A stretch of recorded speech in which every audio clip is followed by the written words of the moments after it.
धर्म की दूसरी पत्नी थी मैत्री, उनसे प्रसाद ने जन्म लिया। दया नाम की पत्नी से अभय ने जन्म लिया। शांति से सुख ने जन्म लिया। तुष्टि से मोद ने जन्म लिया। पुष्टि से अहंकार ने जन्म लिया। क्रिया से योग ने जन्म लिया। उन्नति से दर्प ने जन्म लिया। बुद्धि से अर्थ ने जन्म लिया। मेधा से स्मृति ने जन्म लिया। तितिक्षा से कल्याण ने जन्म लिया। और ह्री से लज्जा से विनय नामक पुत्र ने जन्म लिया।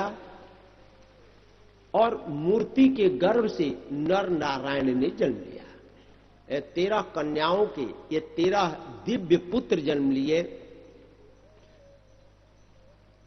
जो स्वाहा नाम की कन्या थी, जो अग्नि से ब्याही गई थी, अग्नि के 3 पुत्र हुए, पावक, पौमान और सूचि। इन तीनों से 15-15 पुत्रों ने जन्म लिया। 15 थी 45 और 3 पिता 48 और 1 पितामह है अग्नि। 49 ये अग्नि कहलाते हैं।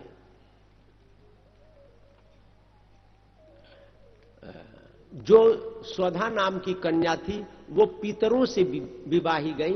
4 पितर हैं, अग्निस्वात, बरहिसत, सोमप और आज्यप। इस चारों से स्वधा का विवाह हुआ था। यानी पति 4 और पत्नी 1 है। और इनके यहां 2 पुत्रियों ने जन्म लिया, धारणी और वायुना, जो बहुत विदुषी थी, विद्वान थी। इनके यहां बड़े बड़े ऋषि तत्व ज्ञान का उपदेश प्राप्त करने के लिए आते थे। जो सबसे छोटी कन्या थी, जिनका नाम था सती, उनका विवाह मृत्यु के देव भगवान शिव से हुआ था। भवस्य पत्नी तु सती भवम देव मनुव्रता आत्मन सदृशम पुत्रम न लेभे। गुणशील था, लेकिन इनके यहां कोई पुत्र ने जन्म नहीं लिया, क्योंकि जवानी में ही इन्होंने अपने पिता के यहां जाकर योगाग्नि में अपने शरीर का परित्याग कर लिया। भवे शिलवताम श्रेष्ठी दक्षो दुहित्री वत्सल विद्वेष मा करोत कस्मात अनादृत्यात्मजाम सतीम। तो विदुर जी ने प्रश्न किया कि भगवान, शिलवानों में सबसे श्रेष्ठ भगवान शिव, आखिर शिव में और दक्ष में मनोमालिन्य क्यों हुआ है, जिसके कारण सती को अपने प्राण का परित्याग करना पड़ा। तो एक अवांतर कथा सुनाते हैं कि एक बार प्रजापतियों का यज्ञ चल रहा था। ब्रह्मा जी ने दक्ष को देवताओं का अध्यक्ष बना दिया, नायक बना दिया। सब उस सभा में उपस्थित थे। भगवान शिव, ब्रह्मा, विष्णु जी नहीं थे। तो जब दक्ष आया तो सब लोग उठ करके खड़े हो गए, लेकिन शंकर जी उठ करके खड़े नहीं हुए।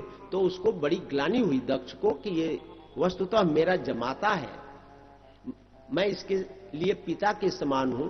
मैं आया तो इसको स्वागत करना चाहिए था, लेकिन इसने स्वागत नहीं किया। तो उसने शाप दे दिया, सहभागम न लभताम देव गणाधम। ये देवताओं में अधम है, आज के बाद से इसको यज्ञ में भाग न मिले। लोगों ने मना किया कि ऐसा न कीजिए, नहीं अपने पार्टी में विभाजन हो जाएगा, 2 फाड़ हो जाएगा। लेकिन दक्ष ने शाप दे दिया। तो नंदीश्वर ने कहा कि तुमने हमारे स्वामी भगवान भोले को, निरपराध को शाप दिया, इसलिए मैं भी शाप देता हूं। स्त्री कामः स्वस्थ अवतीतराम दक्षो वस्ता मुखो चिराग।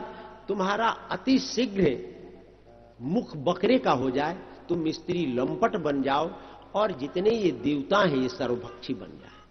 और भृगु जी ने सुना तो भृगु जी ने भी शिवगणों को शाप दिया कि ये जो शिवगण है, भी संतु शिव दीक्षायाम यत्र दैवम सुरासवम, जो सिर शिव संप्रदाय में दीक्षित हो उनका कल्याण न हो, मुक्ति न मिले।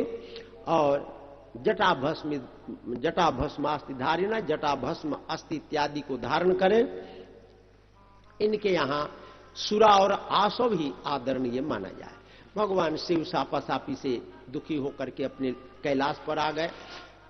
भगवान शिव को अपमानित करने के लिए दक्ष ने यज्ञ किया, सबको आमंत्रित किया, लेकिन शिव को आमंत्रित नहीं किया। ये ज्ञात हुआ सती को। तो सती ने भगवान शिव से प्रार्थना किया कि प्रभु, आपके प्रजापतिस्ते ससुरस्य सांप्रतम निर्यापितो यज्ञ महोत्सव किला, आपके ससुर साहब एक बहुत बड़ा यज्ञ कर रहे हैं, उसमें चलिए। भगवान शिव ने मना किया कि वहां से निमंत्रण नहीं आया है, जाना उचित नहीं है, लेकिन सती ने माना नहीं, कहे कि नहीं, कथम सुताया पितृगेह कौतुकम, पिता के यहाँ कोई बहुत बड़ा यज्ञ हो और इस पुत्री न जाए तो उसके हृदय में क्या बीतेगी, मैं तो जाऊंगी। भर्तुर गुरुर देह कृतश्च कीर्तनम, अपने पिता के यहाँ, पति के यहाँ, गुरु के यहाँ अपने घर में जाने के लिए कोई निमंत्रण की जरूरत नहीं होती है। सती मानी नहीं और शंकर जी के आज्ञा के विरुद्ध चली गई। यद्यपि शंकर जी ने बहुत मना किया, लेकिन हुई है सोई जो राम रुचि राखा, को करी तर्क बढ़ा वैसा का। सती पिता के यहां आई। यज्ञ में जो पहले सम्मान मिलता था देवताओं के द्वारा, वो आज सती को प्राप्त नहीं हुआ। और यज्ञ मंडप में गई।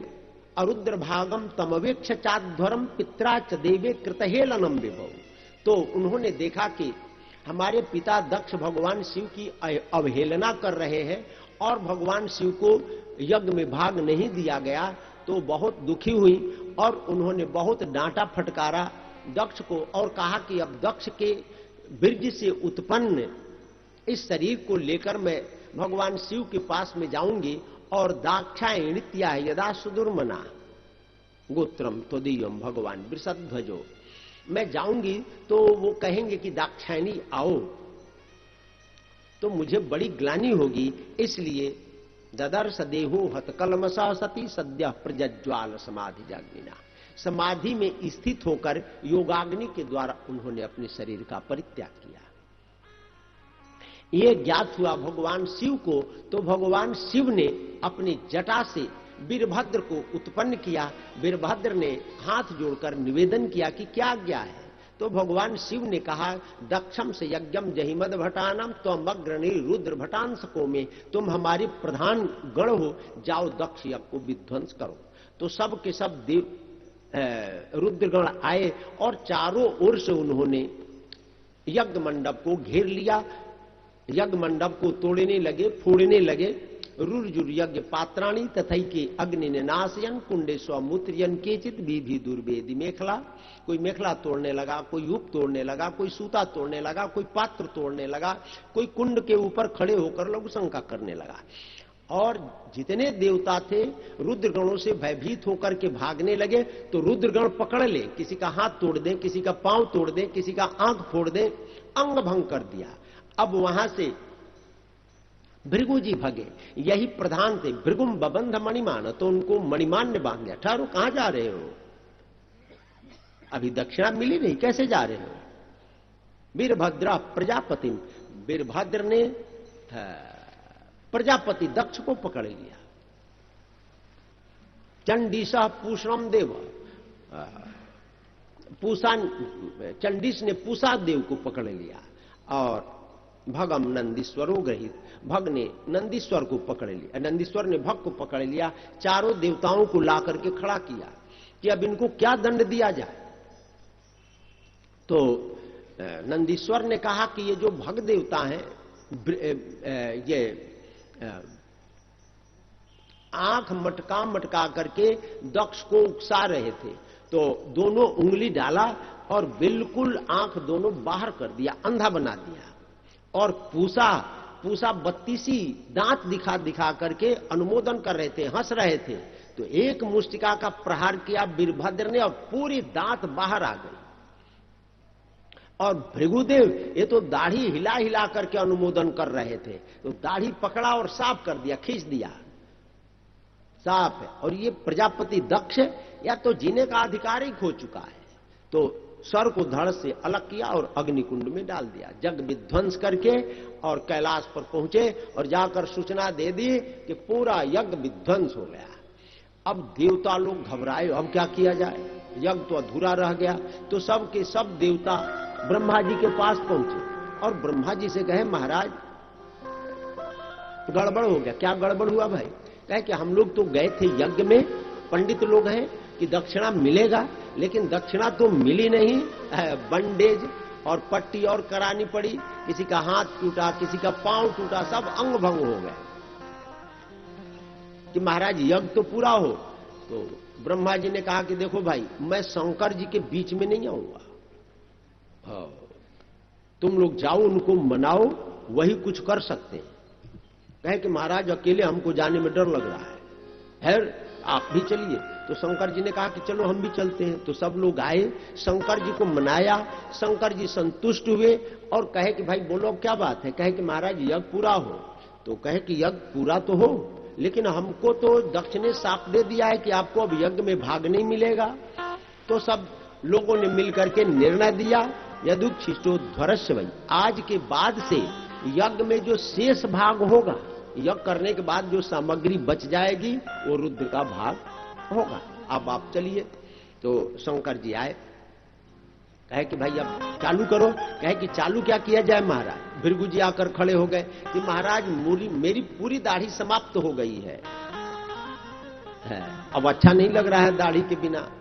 तो कहे कि कोई बात नहीं है, बकरी की दाढ़ी जोड़ दो, बकरी की थोड़ा सा, बकरे की दाढ़ी जैसे थोड़ी सी होती है लटकी, वैसी दाढ़ी जोड़ दो। अब पूसा आकर के खड़े हो गए, महाराज मेरी पूरी बत्तीसी गायब हो गई है। दांत रहता है तो चना खाने में आनंद आता है, गन्ना चूसने में आनंद आता है, किसी किसी की आदत होती है, हमको भी आदत है गन्ना चूसने की और चना खाने की। दांत न रहे तो मामला गड़बड़ हो जाएगा, तो दांत तो हो। कहे कि कोई बात नहीं, दांत की जरूरत नहीं है, पिष्ट भोगी बन जाओ, सत्तू खाओ, पिसा हुआ, उसमें दांत की क्या जरूरत लगी है। रबड़ी खाओ, माल खाओ, दरिया खाओ। अब दांत नहीं मिलेगा, दांत मिलेगा तब स्वाद लेगा, और दांत दिखाएगा, अब दांत नहीं मिलेगा। अब भक्त देवता आकर के खड़े हो गए, महाराज मेरी तो पूरी ट्रैफिक जाम है, कुछ दिखाई नहीं पड़ रहा है। कहे कि दिखाई पड़ना भी नहीं चाहिए, आंख मिलेगा तो फिर मटकाएगा, इधर उधर हिलाएगा, गड़बड़ करेगा। तो अब केयर ऑफ देखोगे, केयर ऑफ है, मित्रदेव के नेत्र से देखो। और देवता लोग आ गए, किसी का हाथ नहीं, किसी का पांव नहीं। कहे कि किसी को नहीं मिलेगा, हाथ पांव मिलेगा तो तुम लोग गड़बड़ करोगे, इसलिए अश्विनी कुमार के हाथ पांव सब तुम लोग काम करो, यजमान के हाथ से काम करो, हाथ नहीं मिलेगा। अब यजमान को बुलाओ भाई। तो कहे कि यजमान तो अग्निकुंड में स्वाहा हो गए। कहे कि धड़ है, कहे कि हाँ धड़ है। तो कहे कि बकरे का सिर ले आओ काट करके। बकरे का सिर लाया गया और शंकर बाबा ने, वो सर्जन है, सर्जरी कर दिया, जोड़ दिया। आदमी के धड़ पर बकरे का सिर है, अब कैसा लग रहा होगा है। अब वो उठा, तद ब्राह्मणान सर्वदुपत सुपाति पालह पशुनि विभो प्रगृहित दंड, उसने स्तुति किया। भगवान शिव प्रसन्न हुए। अब यज्ञ प्रारंभ हुआ, उस यज्ञ में भगवान श्री हरि प्रकट हुए। सब लोगों ने स्तुति की और भगवान ने कहा कि सुनो भाई, अहम ब्रह्मा च सर्वश्च जगतः कारणम परम। ब्रह्मा, शंकर और हम तीनों एक है, इनमें अब भेद न कर। और वही सती दूसरे जन्म में एवं दाक्षायणी हित्वा सती पूर्वा कलेवरम यज्ञ हिमवता क्षेत्रे मेनायामिति सुश्रुमा। वही सती दूसरे जन्म में हिमांचल के यहाँ मीना के गर्भ से पार्वती के रूप में जन्म ली। नारद जी के कहने से उन्होंने तपस्या किया और भगवान शिव को पति के रूप में प्राप्त किया। इस पावन चरित्र का जो श्रवण करता है उसको कोई जीवन में कष्ट नहीं आता है। अब मनु जी के जो दो पुत्र थे, उत्तानपाद, प्रियव्रत, उत्तानपाद की दो पत्नियां थी। एक का नाम था सुरुचि और एक का नाम था सुनीति। सुरुचि ही प्रियसी पत्युर नेत्रायत सुतो ध्रुव जाई उत्तानपादस्य सुनीति। सुरुचि के पुत्र का नाम था उत्तम और सुनीति के पुत्र का नाम था ध्रुव। दो पुत्र थे उत्तानपाद के। एक दिन राजा उत्तानपाद सिंहासन पर बैठे थे, छोटी रानी बगल में बैठी थी, छोटा पुत्र उत्तम गोद में बैठा था। ध्रुव जी भी खेलते हुए आए और पिता की गोद में जाने के लिए तैयार हुए। सुरुचि ने रोक दिया कि नहीं, तुमको उनके गोद में बैठने का अधिकार नहीं हो। यद्यपि तुम राजा के पुत्र हो, लेकिन तुमको मैंने अपने गर्भ से जन्म नहीं दिया है। तो क्या हमको उनके गोद में बैठने का अधिकार प्राप्त नहीं होगा? कहे कि प्राप्त हो सकता है, उसके लिए तुमको कुछ करना पड़ेगा। क्या करना पड़ेगा?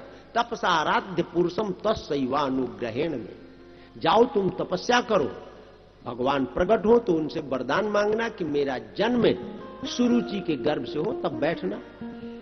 और पिताजी ने कुछ नहीं बोला, रोते हुए मां के पास में गए। मां ने कहा कि मां मंगलम तात परे सुमंस्था भूंगते जनो यत पर दुख दस्त। बेटा कोई बात नहीं, सत्यम सुरुचा भीतम भवन में, जो सुरुचि ने कहा है ठीक कहा है।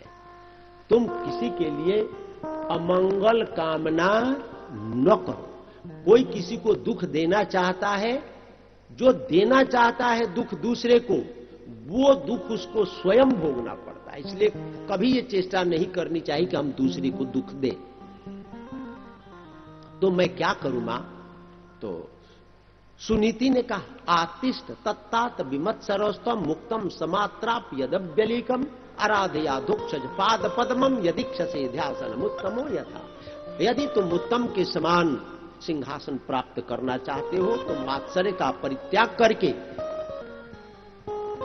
जाओ और भगवान का भजन। ये क्या कर रहा है? ये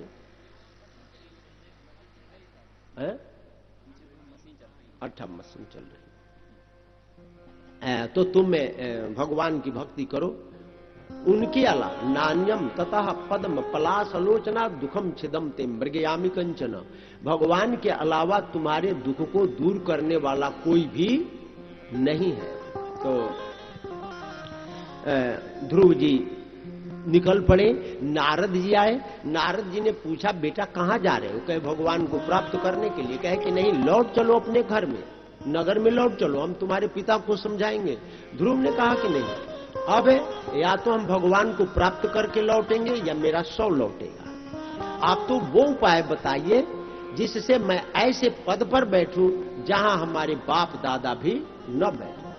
कहे कि वाह वाह वाह, अहो तेजा क्षत्रियाणा मान भंग मृषताम। अधिकारी है, ब्रह्म तेज, छात्र धर्म से संपन्न है, क्षत्रियों का तेज है। जाओ बेटा तत्ता गच्छ भद्रम ते यमुनायास तटम शुचि ही, यमुना के किनारे जाओ जहां पर भगवान की लीला हुई थी, वहां तुम भगवान की भक्ति करो, ओम नमो भगवते वासुदेवाय का जप करो। तो ध्रुव जी मधुबन में आए और उन्होंने तब प्रारंभ किया। पहले मास में त्रिरात्रांते 3 रात्रि पर उपवास कर रहे हैं, तप कर रहे हैं और केर और कैथ का बेर का फल खा करके रहे। द्वितीय चौथा मासम षष्ठी अर्भ को दिने 6 दिन पर तीर्ण पर्णाद भी सूखे तीर्ण और पत्ते खा करके रहे। तीसरा महीना प्रारंभ हुआ तो 9वें हनी 9 दिन पर अब भक्षक केवल जल पी करके रहे। और अब चौथा महीना प्रारंभ हुआ, द्वादशे हनी 12 दिन पर केवल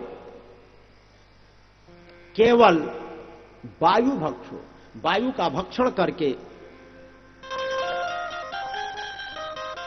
केवल वायु का भक्षण करके अब वो रहे। 5वां महीना प्रारंभ हुआ तो 5वें महीने में जितना श्वास को भी जीत लिया और काष्ठ के भांति स्थित हो गए। प्राण वायु को लेना भी छोड़ दिया, श्वास भी लेना छोड़ दिया। तीनों लोक घबराया, सारे संसार की प्राण वायु रुक गई। सब लोग भगवान के पास में, सलोकपाला शरणम ययुर्हरिम, सब लोग भगवान के पास में गए, भगवान से निवेदन किया। प्रमोद को कहो। सब लोग घबराए और घबरा करके भगवान के पास में आए। भगवान ने कहा कि कोई चिंता की बात नहीं है, मेरा भक्त ध्रुव मेरे साथ एकत्व को प्राप्त हो गया है, इसलिए मैं जा रहा हूं, उसको तप से विरत करूंगा। श्री हरि मधुबन में गरुड़ पर बैठ करके आए। मधुर वनम भृत्य दे दृक्षागतः, और आकर के उन्होंने देखे कि ध्रुव समाधि में स्थित है, हृदय में भगवान की दिव्य झांकी है। उन्होंने अपनी दिव्य झांकी को ध्रुव के हृदय से आकर्षित किया, खींचा, अंतर्हित हुए। तब ध्रुव जी महाराज व्याकुल होकर के नेत्र को खोले तो देखा कि सामने भगवान श्री है ही है। स्तुति करना चाहा, पढ़े लिखे नहीं थे। कृतांजलिम ब्रह्ममयन कंबुना, तब भगवान ने अपने वेदमय शंख को ध्रुव के कपोल से लगाया और ध्रुव जी ने स्तुति किया। यो अंतः प्रविश्य मम वाच मिमां प्रसुप्ताम संजीवयत अखिल शक्ति धरा सुधाम्ना अन्यान सहस्त्र चरण शरणत्वगादिन प्राणान नमो भगवते पुरुषाय तुभ्यम। आपको नमन है, वंदन है। भगवान श्री हरि ने कहा कि ध्रुव मैं तुम्हारे ऊपर प्रसन्न हूं, अब तुम अपने नगर में जाओ और खट 63 वर्ष सहस्त्रम 36 वर्ष तक अपने पिता के राज्य का उपभोग करो। अंत में तुम मेरे धाम को आओगे। तुम्हारे लिए अलग से मैं ध्रुव लोक का निर्माण करूंगा। ध्रुव जी महाराज लौट करके अपने नगर में आए। अब वो ध्रुव नहीं है। विश्वक सिनांग संग स्पर्श शेष हतागबंधनम, सारे पाप से रहित हो गए। भगवत स्पर्श से पिता ने स्वागत किया, राज्य पद प्रदान किया और स्वयं भगवान की भक्ति करने के लिए उत्तानपाद जंगल में चले गए। ध्रुव जी राजा बने और सुषुमार वै ध्रुव, सुषुमार की पुत्री के साथ विवाह किया। उत्कल वत्स और कल्प नाम के 2 पुत्रों ने जन्म लिया। वायु पुत्री इला के साथ में विवाह किया। उत्कल नाम के पुत्र और एक कन्या ने जन्म लिया। एक बार इनका छोटा भाई शिकार खेलने के लिए वन में गया तो उत्तम नाम के यक्ष ने उसका वध कर दिया। तो ये यक्षों के पुरी के ऊपर चढ़ाई कर दिए, निरपराध यक्षों का संहार करने लगे। तब वहां पर उपस्थित हुए मनु जी, अलम वत्सा तिरोसेन तमो द्वारेण पापन, बेटा तुमने नरक का मार्ग पकड़ लिया है। नायम मार्गो साधु नाम ऋषिकेशानुवर्ती नाम, ये सज्जनों का, भगवान के भक्तों का मार्ग नहीं है, इस मार्ग को तुम छोड़ो। ध्रुव जी ने मनु जी के कहने से युद्ध बंद कर दिया। कुबेर को प्रसन्नता हुई। कुबेर आए। कुबेर ने कहा कि वर मांगो, भक्ति का वरदान मांगा और भक्ति का वरदान मांगा। लौट करके ध्रुव जी अपने नगर में आए, अपने पुत्र को राज्य पद प्रदान किया और स्वयं भगवान की भक्ति करने के लिए गंगा के किनारे उत्तरापथ में आ गए, उत्तराखंड में आ गए। वहां भगवान की भक्ति करने लगे। भगवान की भक्ति करते करते भगवान का एक दिन विमान आया और भगवत पार्षदों ने कहा कि ध्रुव अब तुम चलो, तुम्हारे लिए ध्रुव लोक का भगवान ने निर्माण किया है। तो ध्रुव जी महाराज विमान में बैठने के लिए स्नान आदि से निवृत्त होकर ऋषियों की आज्ञा लेकर चढ़ने के लिए तैयार हो गए तो मृत्यु देव आ गए वहां पर। तदोताना पदा पुत्रो दर्शांतगमागतम मृत्युर्मूर्धनि पदम दत्वा आरुरोहाद्भुतम गृहम। मृत्यु देव आ गए। संसार में जो जन्म लेता है उसकी मृत्यु निश्चित है और आप हमको स्वीकार किए बिना जा रहे हैं। तो ध्रुव जी ने बुलाया, आओ, और मृत्यु के मस्तक के ऊपर पांव रख करके विमान में बैठ गए। यह अद्भुत कार्य हुआ। सब देवताओं ने पुष्प वृष्टि किया, मंगल वाद्य बजाया। मृत्यु के ऊपर ध्रुव जी ने विजय प्राप्त किया। विमान जाने लगा तो उनको मां की याद आई। भगवत पार्षदों से कहा कि मेरी मां रह गई। भगवत पार्षदों ने कहा कि आपकी मां आगे जा रही। जिस कुल में एक पुत्र जन्म ले ले वैष्णव तो कुलम पवित्रम जननी कृतार्था वसुंधरा भाग्यवती च धन्या स्वर्गा स्थितास्ते पितराश्च धन्या ये शाम कुले वैष्णव नाम ध्येयम। जिस कुल में एक वैष्णव जन्म ले ले उसके संपूर्ण कुल कुटुंब में पितर, स्वर्ग में स्थित देवता, संपूर्ण पृथ्वी धन्य हो जाती है।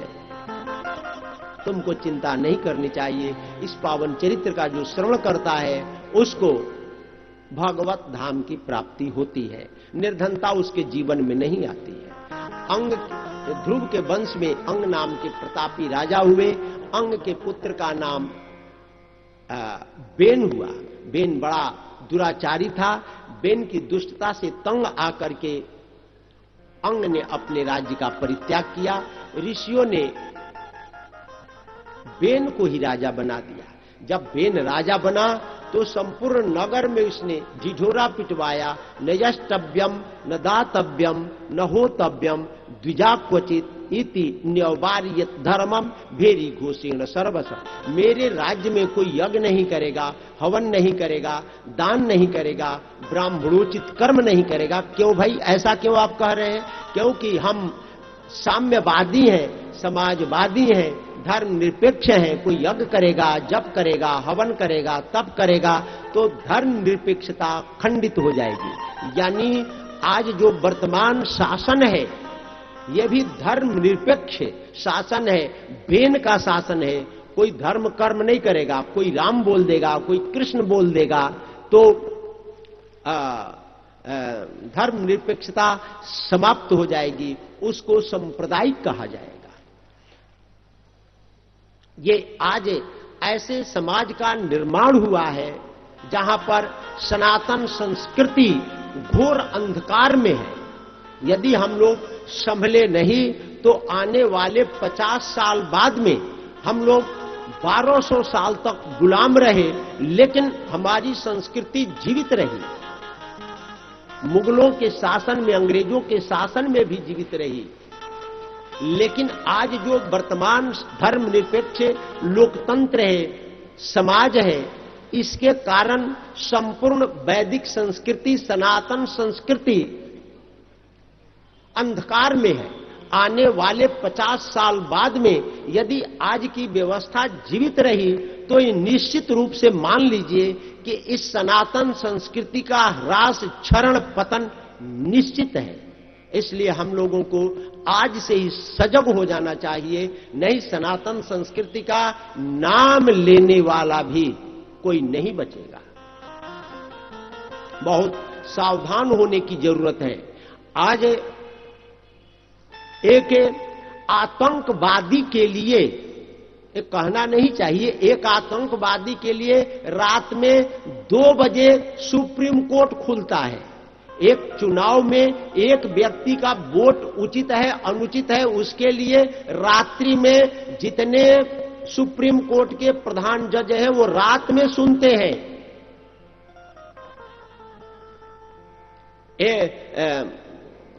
एक मुख्यमंत्री ये इसका शपथ ग्रहण रुके, इसके लिए रात में खुलता है सुप्रीम कोर्ट। लेकिन राम जन्मभूमि का जो 70 साल से कोर्ट में पड़ा हुआ है, उसको सुनने के लिए सुप्रीम कोर्ट के जज को समय नहीं मिला।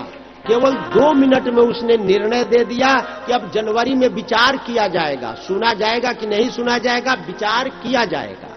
तो सुप्रीम कोर्ट को भी समय नहीं है, यानी सुप्रीम कोर्ट भी धर्मनिरपेक्ष हो गया, और वो केवल हिंदू धर्म के लिए, दूसरे धर्म के लिए नहीं, केवल हिंदू धर्म के लिए, सनातन धर्म के लिए। तो हम तो ये मान रहे हैं कि भारत आजाद हुआ, लेकिन हिंदुओं को, सनातन धर्म वालों को आजादी आज तक नहीं मिली। हिंदुओं को आप 2 पुत्र जन्म देंगे, इससे ज्यादा देंगे तो आपको वोट का अधिकार नहीं मिलेगा, आपका प्रमोशन रुक जाएगा। लेकिन एक पक्ष 40 पुत्र उत्पन्न करने के बाद भी उसको वो अधिकार बरकरार है। तो ये आज की धर्म प्रणाली है, धर्म व्यवस्था है। हम लोगों को बहुत सजग होना है। सुप्रीम कोर्ट भी, जिसको न्याय की व्यवस्था दी गई है, जिसके ऊपर न्याय की व्यवस्था है, हमारे यहां न्यायिक हुए, राजा हुए प्रहलाद। प्रहलाद का पुत्र था विरोचन, विरोचन और एक ब्राह्मण पुत्र, दोनों में स्पर्धा जागृत हुई कौन श्रेष्ठ है। तो राजा न्याय करेंगे, राजा के पास में गए और शर्त यह थी कि जो जीतेगा दूसरे के जन्म का उसके ऊपर अधिकार और जीवन पर अधिकार होगा। तो उसमें प्रहलाद ने निर्णय दिया कि जो विरोचन है इसका पक्ष गलत है, अपने पुत्र का यह पक्ष गलत है, अब जो दूसरा है ब्राह्मण, अब